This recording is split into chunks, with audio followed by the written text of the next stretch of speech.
안녕하십니까. 만화공인중개사의 저자 이용훈입니다. 오늘은 부동산세법 문제풀이 11강의 시간으로서 101번부터 110번 문제를 함께 풀어보도록 하겠습니다. 자, 지금부터 101번 문제 시작하겠습니다. 101번. 재산세의 물납에 대한 설명 중 옳지 않은 것은 1번. 재산세의 납부세액이 1천만 원을 초과하는 경우에 물납 가능하다. 맞는 설명입니다. 두 번째. 물납의 신청은 납부기한 10일 전까지 해야 된다. 자, 요 10일 전 중요합니다. 물납의 신청은 납부기한 10일 전까지 해야 한다. 예, 맞습니다. 세 번째, 물납의 신청은 납세 의무자가 해당 지방자치단체장에게 신청해야 한다. 그렇죠. 해당 그 과세권자에게 신청해야 되는 겁니다. 4. 지방자치단체장은 물납 신청을 받은 날부터 10일 이내에 납세 의무자에게 그 허가 여부를 서면으로 통지해야 한다. 예, 서면으로 알리는 건 맞습니다. 근데 요때는 10일이 아니라 요건 5일입니다. 5일. 아까 2번에서 물납의 신청은 납부기한 10일 전까지 한다고 맞는데, 그럼 지방자치단체장이 그 납부기한 10일 전까지 신청을 받았으면 통지해 주는 거, 그 허가 여부 통지는 5일 이내 해줘야만 나머지 5일 동안 납부기한 때 만약 허가를 안 해준다면 돈으로 내야 될 것이고 세액을 허가해주면 그 나머지 5일 기간 동안에 물납을 할 수 있는 시간을 줘야 되기 때문에 5일입니다. 자, 근데 10일이라고 했습니까? 틀렸습니다. 5번. 물납 허가 부동산의 가액은 재산세 과세 기준을 현재 시가에 의하며 토지는 개별 공시지가에 의하며 건물은 시가 표준액에 의한다. 맞습니다. 다 오고 하나만 X야. 옳지 않은 걸 보니까 101번은 4번이 정답이 되겠습니다. 다음 102번 문제를 같이 보도록 하겠습니다. 재산세의 분납. 아까 101번 문제는 물납이었고 이거는 분납. 나눠서 내는 겁니다. 분납에 대한 설명 중 옳지 않은 것은 1번. 재산세의 납부세액이 500만 원을 초과하는 때 분납이 가능하다. 맞습니다. 500만 원 초과. 500만 원까지는 분납 못하고 그냥 내야 됩니다. 2번. 재산세를 분납하고자 하는 자가 납부기 한 10일 전까지 신청서를 제출해야 한다. 자, 납부기한 10일 전까지는 아니고 이거는 납부기한 내에 신청서를 제출하면 됩니다. 나눠서 내는 거기 때문에. 자, 그래서 이게 X.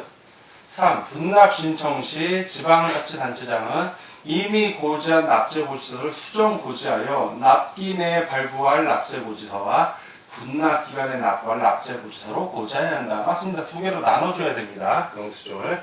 그래야 따로따로 분납을 할 수 있기 때문에. 4. 분납의 경우 지방자치단체장은 납부할 세액의 일부를 납부기한이 경과한 날부터 45일 이내에 분납하게 할 수 있다. 예, 분납 기한을 얘기해 준 겁니다. 5번. 납부세액이 1천만 원 이하인 경우에는 500만 원 초과 금액을 분납할 수 있고, 그러니까 예를 들어서 800만 원이라면 납부할 세액이 500만 원은 납부기한에 납부하고 나머지 초과 금액 300만 원을 납부기한 내에 분납하게 한다. 이 얘기입니다. 또 납부세액이 1천만 원을 초과인 경우에는 해당 세액의 50% 이하의 금액을 분납할 수 있다. 최대 50%라는 거죠. 꼭 50%를 분납한다는 건 아닙니다. 50% 이하이기 때문에. 그러니까 최대로 한다고 예를 들어서 납부세액이 2천만 원이라면 자, 1천만 원 초과했으니까 해당 세액 50% 이하의 금액이니까 600만 원, 400만 원 이렇게 분납하게 할 수도 있고, 만약에 분납 금액을 최대 50%니까 500이라고 한다면 앞에 거 500만 원, 500만 원 이렇게 분납하게 할 수도 있다는 얘기입니다. 그러나 분납하는 거를 600만 원, 700만 원 이렇게 50%를 초과해서 분납하게 할 수는 없다 이 얘기. 50% 이하니까. 맞는 설명이 되겠습니다. 다 오고 하나만 X. 옳지 않은 걸 고르니까 101번은 2번이 정답이 되겠습니다. 103번. 재산세의 납기에 대한 설명 중 옳지 않은 것은 1. 재산세의 과세 기준은 매년 6월 1일로 한다. 맞습니다. 2. 토지분 재산세 납기는 매년 9월 16일부터 9월 30일까지로 한다. 맞습니다. 3. 건축물, 선박, 항공기의 재산세 납기는 매년 7월 16일부터 7월 31일로 한다. 맞습니다. 4. 주택분 재산세 납기의 경우 50%는 7월 16일부터 7월 31일까지로 하고 50%는 9월 16일부터 9월 30일까지로 한다. 맞습니다. 5. 4의 경우 산출세액이 20만원 이하 시 조례에 의해 납기를 7월 16일부터 7월 30일로 일시에 부과 징수 가능하다. 20만원이 아니라 요거는 10만원입니다. 10만원. 10만원. 그래서 X. 다 오고 하나만 X. 옳지 않은 것을 고르니까 103번은 5번이 정답이 되겠습니다. 104번. 재산세의 부과 징수에 대한 설명 중 틀린 것은 1. 재산세의 징수 방법은 보통 징수 방법에 의하며 재산세 고지서는 납기 개시 5일 전까지 발부해야 한다. 맞습니다. 2번. 해당 재산에 대한 재산세의 산출세액이 대통령령이 정하는 방법에 따라 계산한 직전연도의 당해 재산에 대한 재산세액 상당액의 100분의 300을 초과하는 경우에는 100분의 300에 해당하는 금액을 당해 연도에 징수할 세부를 한다. 100분의 300이 아니라 100분의 150이죠. 자, 100분의 150을 초과하는 경우에는 100분의 300이어도 100분의 150에 해당하는 금액을 당해 연도 징수할 세부를 한다. 즉 100분의 150을 초과해서 징수하지 않는다는 얘기입니다.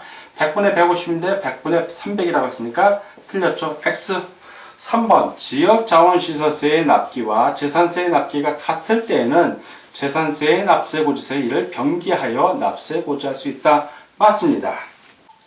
4번. 시장군수가 납세고지서를 발부하는 경우 토지, 건축물, 선박, 항공기로 구분한 납세고지서에 과세표준과 세액을 기재하여야 한다. 맞습니다. 5번. 고지서 한 매당 재산세로 징수할 세액이 2,000원 미만인 경우에는 당해 재산세를 징수하지 않는다. 그렇죠. 소액 부징수합니다. 2,000원인 경우에는 징수하지만 2,000원 미만인 경우에는 징수하지 않는다. 맞습니다. 다 오고 하나만 X. 틀린 걸 고르니까 104번은 2번이 정답이 되겠습니다. 105번. 갑은 주택 공시가격이 6억 원인 주택을 소유하고 있다. 동주택에 2019년도 고지된 재산세가 50만 원이고 2020년도 재산세의 산출세액이 124만 원이라고 가정한다. 이 경우 갑이 2020년도에 납부할 재산세는 이건 세부담의 상한입니다. 세부담의 상한.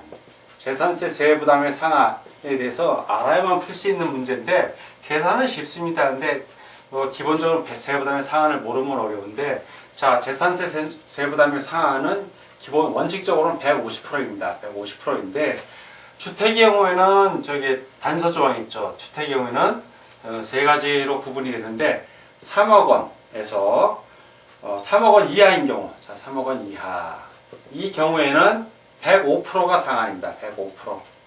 즉 105%를 초과하는 경우는 105%에 해당하는 금액 이렇게 되어있습니다.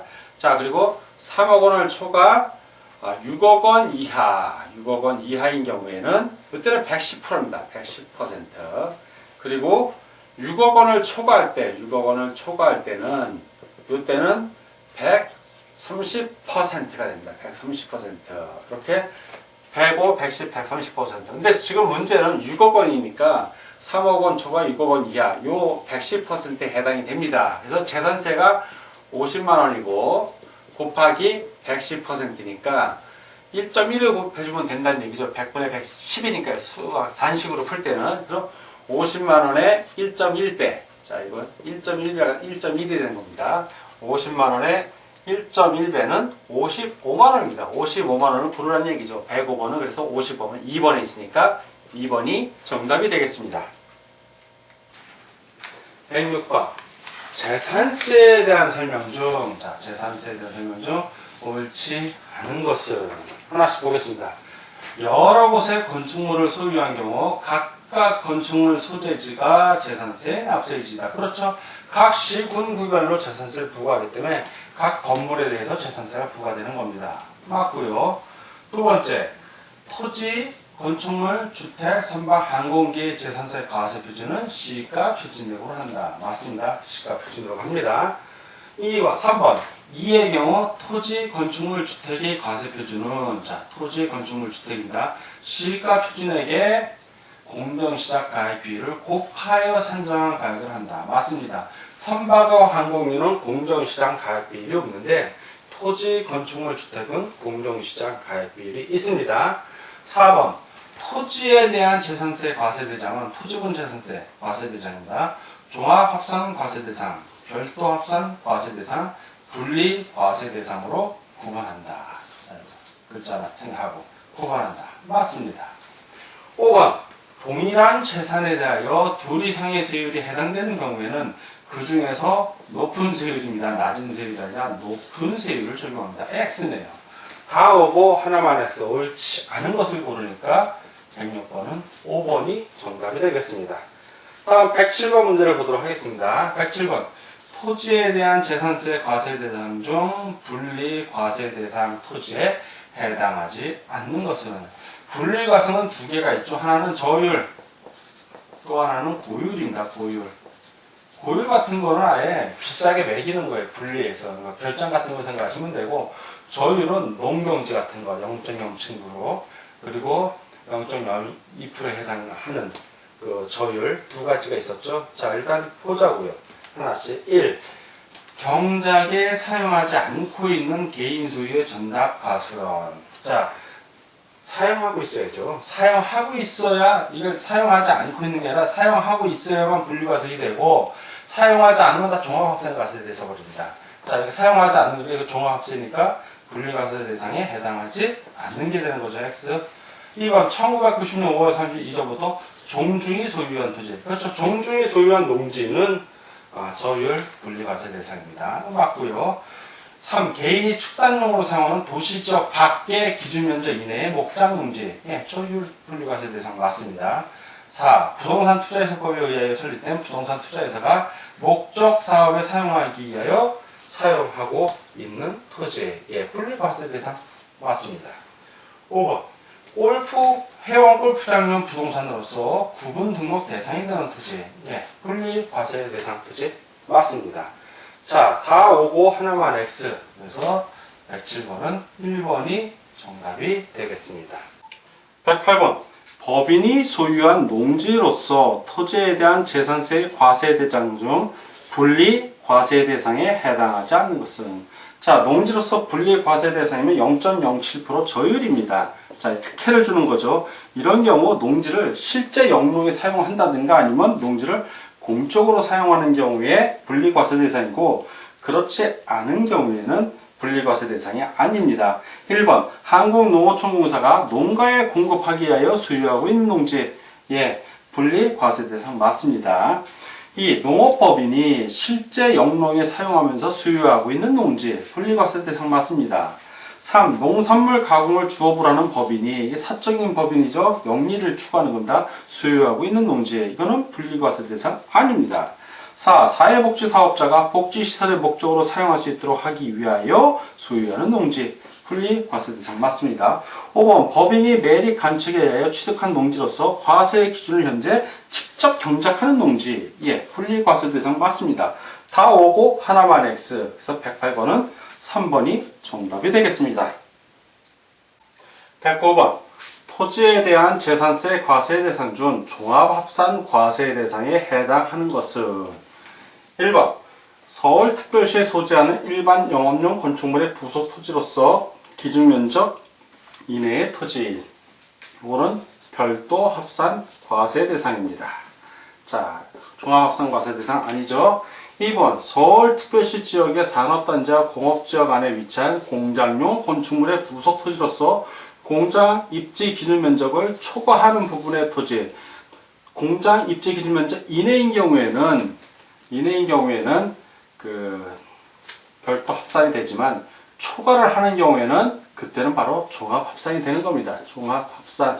자, 바로 종합합산 과세 대상에 해당되는 거 맞습니다. 3번 일반 영업용 건축물로서 시가 표준액의 당해 부속 토지 시가 표준액의 100분의 5에 미달하는 건축물의 부속 토지 등 그 건축물의 바닥 면적을 제외한 부속 토지. 5가 아니라 2입니다. 2. 그래서 토지의 면적이, 자, 100제곱미터라고 그러면 이 건축물이 2제곱미터 미만인 경우, 그 경우에는 이 바닥 면적 2제곱미터를 제외한 나머지를 종합합산 과세 대상으로 하는 겁니다. 즉 2%를 얘기하는데, 이건 5%라고 했으니까 종합합산 과세 대상에 해당되지 않죠. X. 4번 특별시, 광역시, 시지역의 도시지역 안의 개발 제한 구역과 녹지지역 안의 개인 소유 농지. 이거는 분리과세 대상입니다. 분리과세 대상. 자, 분리과세 대상. 그래서 종합합산과세 대상이 아닙니다. 5번 일반 영업용 건축물의 부속 토지로서 건축물의 바닥 면적의 용도 지역별 적용 비율을 곱하여 산정한 면적 이내의 토지. 자, 면적 이내이기 때문에 이때는 별도 합산 과세 대상 토지가 됩니다.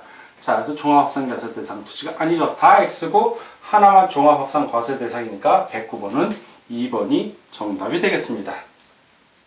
10번 토지에 대한 재산세 과세 대상 중 종합 합산 과세 대상이 아닌 것은, 자, 종합 합산 과세 대상은 아닌 거예요. 1. 위법적 건축물의 부속 토지. 자, 종합 합산 맞습니다. 2. 시지역의 상업지역 안에 상가 건물 부속 토지에서 기준 면적을 초과하는 부분의 토지. 종합 합산 맞습니다. 3. 고급 오락장용 토지. 별장용 토지하고 고급 오락장용 토지, 이런 것들은 고유의 분리과세 대상이죠. 고유 분리과세 대상. X입니다. X. 3. 시지역 중 주거지역 안에 있는 농지. 종합합산과세 대상 맞고요. 5. 군지역의 공장 건축물의 부속 토지여서 공장 입지 기준 면적을 초과하는 토지 역시 종합합산과세 대상 맞습니다. 다 오고 하나만 X. 10번은 그러니까 3번이 정답이 되겠습니다. 자, 지금까지 부동산 세법 문제풀이 11강의 시간이었고 101번부터 110번 문제를 함께 풀어봤습니다. 오늘도 문제 푸느라고 수고 많으셨습니다. 다음 시간에 뵙겠습니다. 감사합니다.